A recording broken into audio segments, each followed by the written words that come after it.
সেদিন এক ভাইকে জিজ্ঞাসা করলাম যে ভাই আপনি প্রবাসে আছেন কতদিন হয়? তো সে আমাকে বলতেছে ভাই আমি তো প্রবাসে আছি প্রায় 7 বছর। তো আমি শুনে একটু অবাক হইলাম যে আপনি 7 বছর ধরে প্রবাসে আছেন, একবারও কি দেশে যান নাই? তো সে আমাকে বলতেছে না ভাই আমি 7 বছর হয়েছে এখন পর্যন্ত দেশে যাই নাই একবারও। সামনের বার ভিসা লাগানোর পরে যাওয়ার চিন্তা ভাবনা আছে, মানে সে যে যাবে এটাও গ্যারান্টি না, যাওয়ার চিন্তা ভাবনা আছে। তখন আমি বললাম যে ভাই চিন্তা ভাবনা কেন আছে? 7 বছর ধরে প্রবাসে আসছেন, একবার তো দেশে যাওয়া উচিত ছিল, বা এই ভিসাটা লাগাই দেশে চলে যান। আর কতদিন বিয়ে শাদী করে আসেন গা, বিয়ে শাদী করে তারপর আবার একটা 3 বছর 4 বছর থেকে আবার চলে যায়নি। তখন সে আমাকে বলতেছে যে ভাই আপনি কথাটা বিষয়টা সহজভাবে বললেন, কিন্তু আপনি সহজভাবে এটা নিতে পারবেন না। আপনি হয়তো কিছুদিন হয় আসছেন, এই জন্য আপনি বুঝতেছেন না, কিন্তু আপনি আরও কিছুদিন থাকেন তখন বুঝতে পারবেন যে আপনি কেন আমি এই প্রবাসে 7 বছর আসি, কেন এখনো দেশে যাইতে চাইতেছি না বা যাওয়ার চিন্তা ভাবনা করতেছি, কিন্তু যাবো কিনা তাও শিওর না। তখন আমি বললাম ভাই এরকমটা কেন হয়? প্রবাসীরা তো অনেকে দেখি যে আসলে এই 10 বছর বা 8 বছর 9 বছর করে থাকে। তখন সে আমাকে বলতেছে ভাই একটা বিষয় মনে করেন, বর্তমানে স্বর্ণের দাম অনেক বেশি।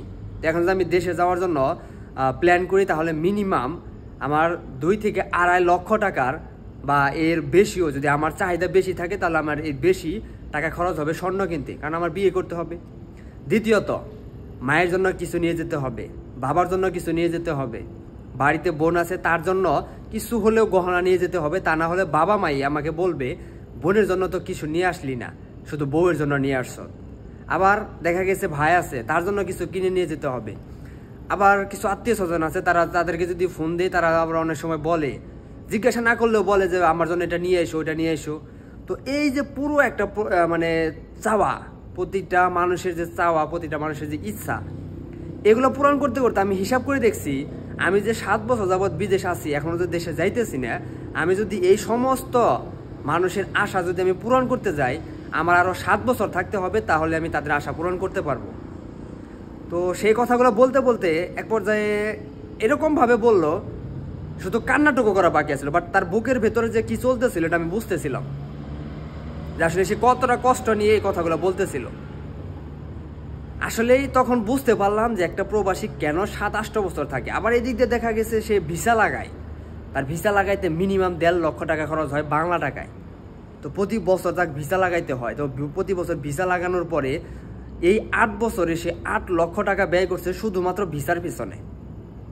শুধু ভিসা লাগানোর পিছনে 8 লক্ষ টাকা খরচ করছে। যদি 1 লাখ টাকা করে ধরেই, উপরের টাকা বাদই দিলাম, 8 লক্ষ টাকা শুধু ভিসার পিছনে খরচ হয়েছে। আর সেই 7 বছর পরে দেশে যাবে, এর চাওয়া, ওর চাওয়া, বউয়ের চাহিদা, মায়ের চাহিদা, বাপের চাওয়া, ভাইয়ের চাওয়া, বোনের চাওয়া, চাওয়ার শেষ নাই। তো এই জন্যই হয়তো একটা প্রবাসী একবার প্রবাসে আসলে লং টাইম থাকার পরও তার মাথায় এটুকু কাজ করে না যে আমাকে দেশে যেতে হবে বা আমি দেশে যাব।